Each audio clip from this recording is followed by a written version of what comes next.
So without further ado, let's give a big round of applause to Jim Sawgrass.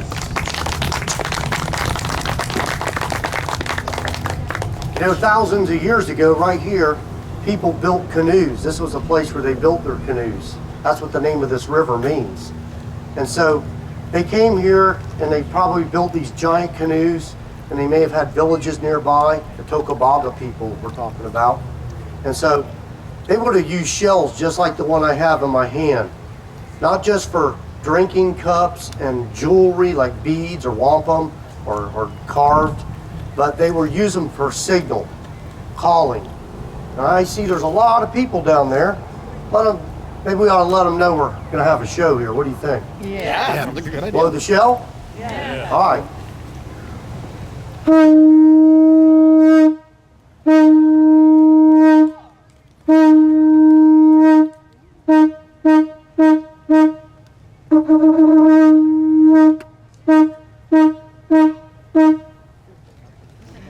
Excellent. That's like a foghorn. Yeah, if that one don't work, I got the big one. Give him a tune, man. Want to hear that one? Yeah. Oh, okay.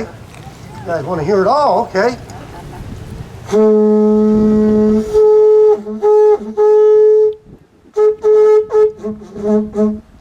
Wait for it.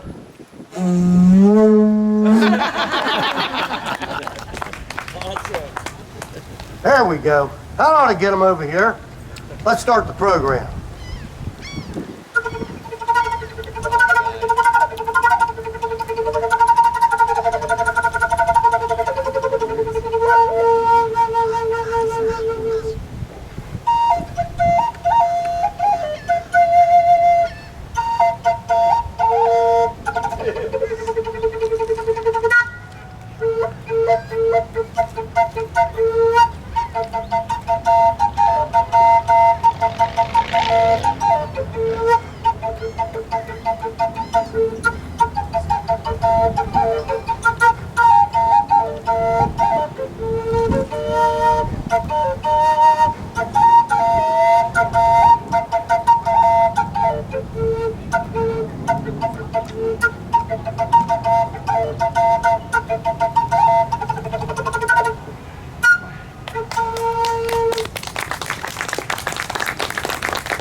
Welcome everybody.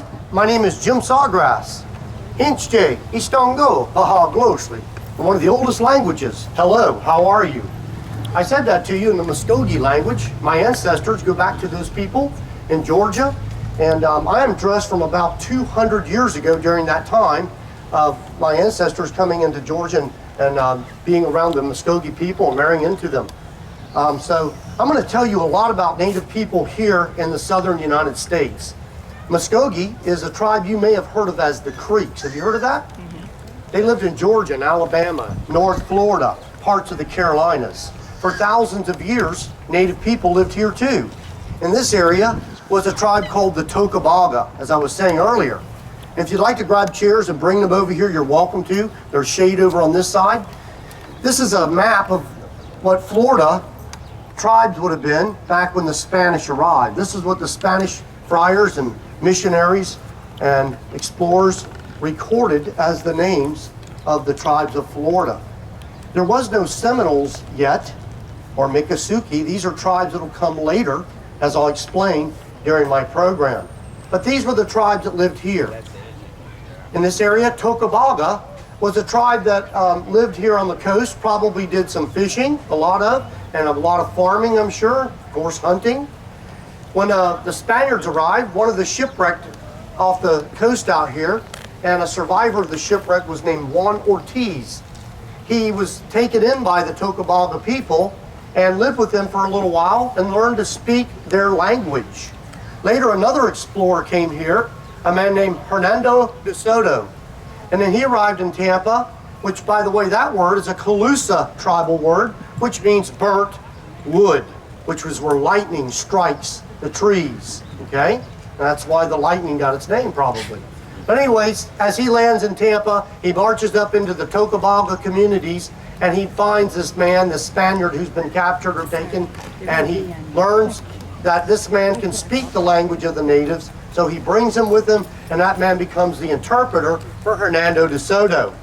Hernando de Soto marches north and spends his first winter with a tribe near Tallahassee. Everybody say it with me, Appalachee. Appalachee. The Appalachee people was a tribe there that were mostly farmers. And so later, he wears his welcome out and moves on to other villages. And he does this everywhere he goes, and pretty soon the natives get tired of it. His army of 1,000 people. Now think about this. You've never seen a European before. You've never seen armor. And that's what they're wearing, armor. Look at that helmet right there. How'd you like to walk around the swamp with that on your head? Miserable. Yeah. And so they've never seen a gun. That's a gun from the colonial era. I'll fire it off at the end of the program for you. But the guns they have are called the arquebus. And they also have strange animals we've never seen either. Horses and cows, pigs, chickens and goats. And so as this army marches into our village, it's frightening. No one can speak their words. They can't speak ours except for through interpretation and sign language. So communication is very hard. One Ortiz, by the way, won't last very long. He'll die within the first few months of travel with the army. And so he doesn't make it. But neither does Hernando de Soto. The natives start fighting back. And finally he dies from his wounds back in the Mississippi River area. And supposedly his men dumped his body there so it wouldn't be found. The survivors do make it back to Spain, and they write maps and things about the tribes and names and things, but they get things wrong a lot. On the earliest maps, you'll see the word Appalachee, not down here, way up where mountains are. And that's how the eastern United States mountains got their name, the Appalachian Mountains. That's right. Now there was a guy that came here even earlier. His name was Ponce de Leon, namer of Florida. Right now, this time of year, in this Easter season, in the spring, as he sails along the east coast of Florida, seeing the beautiful flowers, names it that. Eventually, he goes back to Cuba, and bad things start happening with tribes there. The tribes living in Cuba and the island tribes like the Taino and the Arawak and the Caribs, they start experiencing the sicknesses of the Europeans. And the sicknesses are bad because we had no immunities of our body for European disease. We also had no medicines to fight off those sicknesses. And so back then, this was like the Black Plague of America. And to the natives, probably 1/3 of our population will die within just a few years of contact all over the southeastern United States as they spread and the army moves. Well, the bad things did happen, and word did quickly spread. Remember the shell? They blew these shells and sent word. We even had canoes big enough for going into the ocean. That's right. We had canoes that were tied side by side, set up sails made of woven mats, and we could travel out into the ocean. And that's why when Columbus came and landed on the islands of Puerto Rico, he thought he was in India, but those were native people living there, not India, Indians. Okay? That's where he thought he was. So the tribes have been living on the islands for thousands of years, and putting the word out wasn't too hard. From Cuba to Florida was an easy trip. And so by the time he came back for his second trip for colonization, he was attacked. And Ponce de Leon, the namer of Florida, was wounded by a Calusa arrow in his thigh. He later died from this wound back in Cuba. That's what you get for changing the name of the land, huh? We already had a name for the land. Everybody say Igana. Igana. In the Muskogee language, that word means the earth, which gave us everything we needed. And of course, you got to understand, tribal people are different. Every tribe is a little different than the other. Today in the United States, there's 574 different federally recognized tribes. It's not counting Canada, it's not counting Mexico, and it's also not counting South America, where native people also live. And so there's a lot of native tribes in the Americas. Now in this area, the rocks we have are more like coral, okay? And the coral is very pretty, especially when you make it into something, an arrowhead or whatever, but that wasn't easy to do. A lot of times they would travel great distance to get good rocks, and they would carry their hammers, and they would carry their buckets. Check out that bucket. Oh, that's awesome. That's made out of the bark of a tree. Look at this one. There you go. You got big handles, huh? made out of vines. Don't worry, ladies, we haven't forgotten you. There you go. The original Gucci. Right there. Now, bark is also utilized to make rope with. Okay? The rope you see down here are made out of bark. That's the inside bark of the tree. And that's rope made from the inside bark of the tree. How about the moss hanging over your head? Also used to make rope. Okay? Matter of fact, one of the earliest industries in the 1900s of Florida was the collecting of Spanish moss. By the truckloads, they would load this up on the big rail cars and haul it up north to the factories, and that was the seat cushions for the early automobile industry. That's right here in Florida. One of the first recalls was red bugs. Chiggers. Yeah. Now, if you boil the moss, it kills the bugs and kills the moss, and you can use it to make rope with. Native people early on made lots of things out of that moss. The palm leaves make good rope. And here's one I like to use a lot to make rope with. Everybody say yucca. Yucca. The yucca grass, a type of grass in the woods, very tough, makes some of the strongest rope there is for making fishing lines, fishing nets and such. And so yucca. The stem of the yucca plant is also very useful. It's one of the best wood there is in the forest for rubbing sticks together and making a fire the old way, the yucca, okay? And of course the root of the yucca is nature's soap. And so every bit of this plant is very useful. But one thing you don't want to do is eat it. Tastes kind of yucca. Yeah. You guys want to see some more? Yeah. We talked a little bit about farming. Let's talk some more about it. Check out these tools. This is what the farming tools look like back before old John Deere showed up. This one's made of the shoulder blade of a buffalo, okay, which once lived in Florida. Here's one made out of rock and one made out of shell. Now, the fall of the year, the food that we didn't eat in the summer is got to be put away and dried out. And so we dry it out first using the sun, and then we store the food. Everybody say gourds. Gourds. Nature's Tupperware right there, ladies. That's it, nature's Tupperware. All over the world, people used gourds for holding things in containers. This one's a water gourd. You see on the side a little tiny one, that would be for spices. This one's a food gourd. Notice the lid is made to come off and put back on and seal. We can seal that even better than what I've got done right there. The sap of the pine tree was often collected. We would slash the tree and make it bleed out its sap, and then we would use that sap, collecting it in a clay bowl tied to the side of the tree, and this would be heated in the fire with ground up charcoal from the fire made into a powder that we're sprinkling just a little bit in there, and that's swirl it. You don't want to touch it with your finger because it's like lava, and so this use a stick, and we can rub this glue onto whatever we want to make hold together. So something I'm going to show you today, a lot of the things I'm going to show you today, were held together using animal tendons, animal skin cut into strips, and also the glues. Glues made from the tree sap was very common. Once I seal this, the food will stay dry for about 6 months. This will keep the bugs out. This will get stored in a special building in our village that's up on stilts, and smoky fires fill this house up. That smoke house keeps the bugs from living there, and it smokes the meat as well.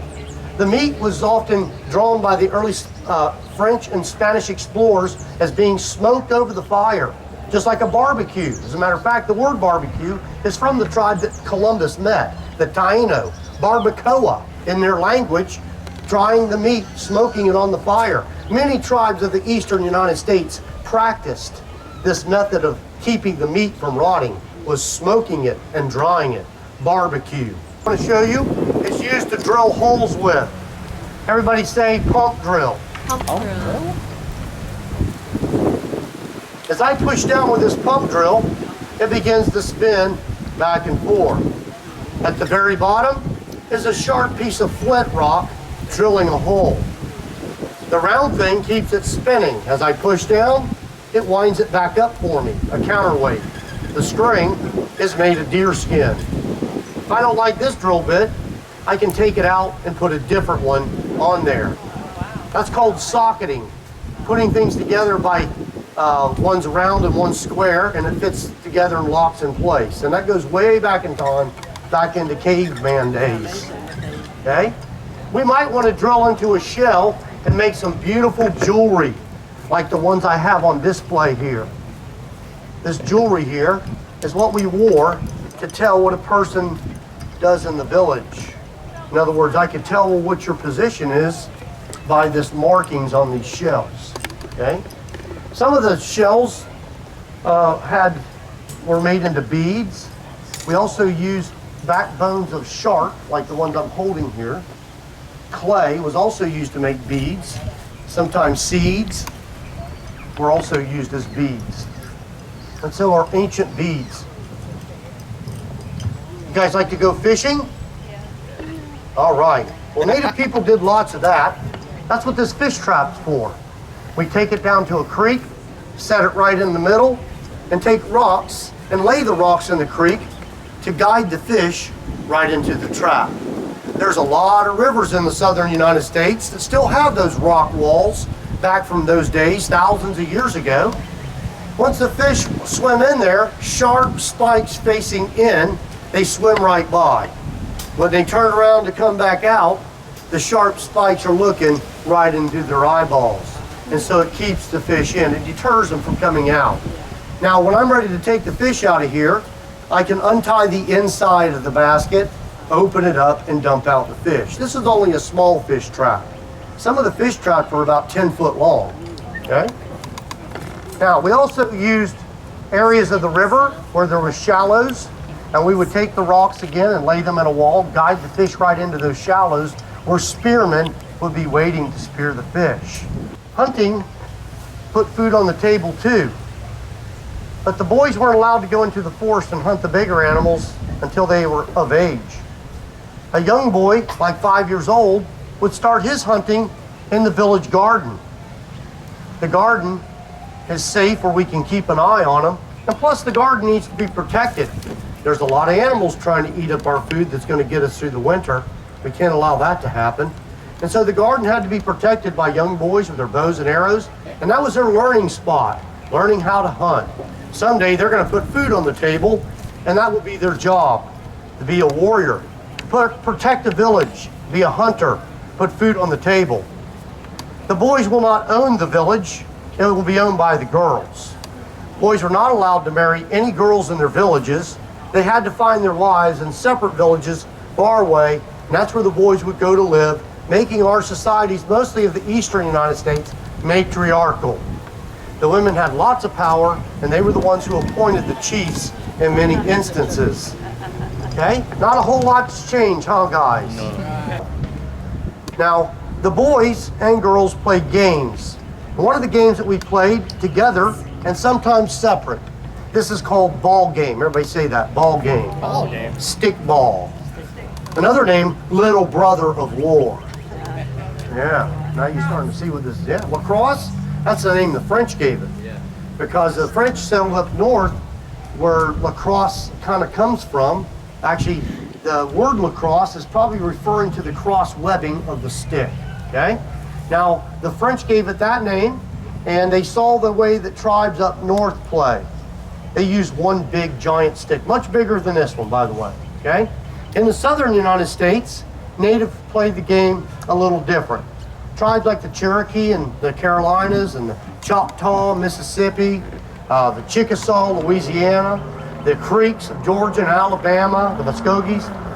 In Florida, the old tribes had ball games too, the Appalachians, the Pensacola, all these tribes had games, and ball games were part of our culture. Now this game was played two ways. And a one pole in the center of the village would be for fun. The women and children could join in this game. They were allowed to use their hands, the men had to use the sticks. But in a game that was a rival game, maybe a tribe living next door had been hunting on our land illegally, and so we found out, and we were about to go attack them, but we decided to play stickball instead. And so the winner of the outcome would win something that, of course, would settle that dispute. So this was a game used to settle war, and that's how it got the nickname Little Brother of War. Now the only rule for the men was you could not use your hands. You've got to use the sticks to catch the ball. Even getting it off the ground, you had to use the sticks. The game was very rough. Everybody trying to get this ball at the same time. You could run with the ball, plow through people, but they've got sticks swinging at you trying to get you to trip and knock down and take that ball away any way they have to. We say it's not a real game unless somebody's bleeding at the end. So the ball games were used for fun, but also used to settle war amongst our native people. You believe that, huh? Yeah. I'm a storyteller. I didn't tell you that, did I? Storytellers. All right. Hope you're enjoying my story, are you? Yes, very All right. much. Well, I'm going to finish off by telling you what happened next after Europeans arrived. We started seeing those things over on that side from them. We saw the metal tools.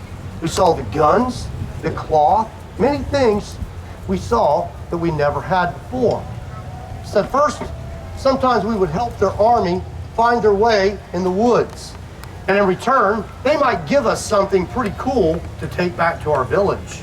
We'll show it off and everybody will want one. And pretty soon they established trading posts in the rivers near our villages so we can come and have Walmart in our neighborhood. That's right. That was equivalent to that back then. All these items on this table have a price. Nothing is free. And so we have to trade to get these things. At first it was our knowledge, but then that wasn't needed once maps and people learned the trails. And so they would give us chances to pay for things using skins and furs. In the northern United States, it was the furs like the beaver and the minks. But in southern United States, we didn't have a lot of the fur animals. We had the hair animal like the deer, okay? And so the deer skins were very, very valuable across the ocean. Europeans encouraged Native Americans to hunt the deer and bring in their skins to the trading post, and they could use that to buy things. Have you guys ever heard of money called bucks? Yeah. How do you think it got its name? A buck. Now by this time, the old tribes had begun dying away. Here in Florida, by the late 1600s, almost every one of these tribes were gone. The very few of them that were left kind of blended with the St. Augustine crowds there, the Spanish, Pensacola, the Spanish, and other Native Americans coming out of Georgia into this empty land. They merged with them too. But before that, runaway slaves had come into Florida for many, many years. Since the early 1600s, the Spanish invited them to come here. They did not have slavery, and as long as they lived outside of St. Augustine of Fort Mose and became Catholics and helped the Spanish fight their enemies, they were given their freedom. They all joined as well with these native tribes, and this mixture, the Spanish called cimarron. Cimarron, say that. Cimarron. Now in the native language, the Muskogee native language, there is no R. So I guess we wouldn't make a very good pirate. But because we don't have the R, the word cimarron became Seminole. Seminole. Oh. And that became the tribe we know today, the Seminoles, the Miccosukes. Now I'm dressed in their era and the Creeks of that time because one of the young runaways into Florida during that era, his name was Billy Powell. He later grew up to get his native name because he was part native and part white. So he was a mixed blood, as many of the natives were in that time. And so Billy Powell was his boyhood name, but he grew up to get that name you know today, Osceola. Okay? Actually born in Alabama, came to Florida as a refugee and became part of the great Seminole people. And in 1821, the United States took Florida from the Spanish and showed them they couldn't protect their borders with Andrew Jackson coming and invaded Pensacola and burning many of the Seminole villages, trying to capture these runaway Creeks at the end of the Great Creek Wars. Well, this started what was known as the First Seminole War as well. And so later the Seminoles would have to fight Andrew Jackson again, but this time he would be the president. And then this time he would sign the Removal Act, which meant all tribes east of the Mississippi River had to be moved off their lands and taken far out west. Today we call that spot Oklahoma, where they had moved many tribes to out of the eastern United States. And that's why you don't find a whole lot of native people living on the eastern United States like you do out west. And so they all got moved out to the Oklahoma Territory. The word Oklahoma is in the Choctaw language, one of the tribes that was moved out there on the Great Trail of Tears. In their language, it means land of the red man, where they were moving all the tribes to. When the Seminoles heard about this removal, they started preparing for war, a war again. 2 more wars would take place in Florida with the Seminoles. Finally, in the end, they'll get pushed so deep into the Everglades that nobody can find them, except the Seminoles. The one leader of them, Abiaka, an old medicine man in his 90s, when he finally died, took him deep into the swamps, and that's where they disappeared to. They stayed hidden until the early 1900s when they started trusting people and started businesses like tourism, selling things to the tourists, and of course alligator shows and things with nature and catching bird feathers for ladies' hats and things was part of their business. Alligator hides were very popular in tourism, and so they did these things to get by and survive. Finally, in 1950, they were officially recognized as one of the tribes I named to you earlier, Seminole. In 1960, the Miccosukee tribe got their federal recognition. And they started different businesses again, like bingo, and of course our new war call, casino. Yeah. Don't want to forget that one. And today the Seminoles own all the Hard Rocks all over the world. They're the owners of the Hard Rock name, and they've done very well. We're also happy to have the Seminole family, Bobby Henry's family, as part of the group of the committee of the Chasco Festival and the organization. Their family is very much involved, as well as others, so we're very honored about that.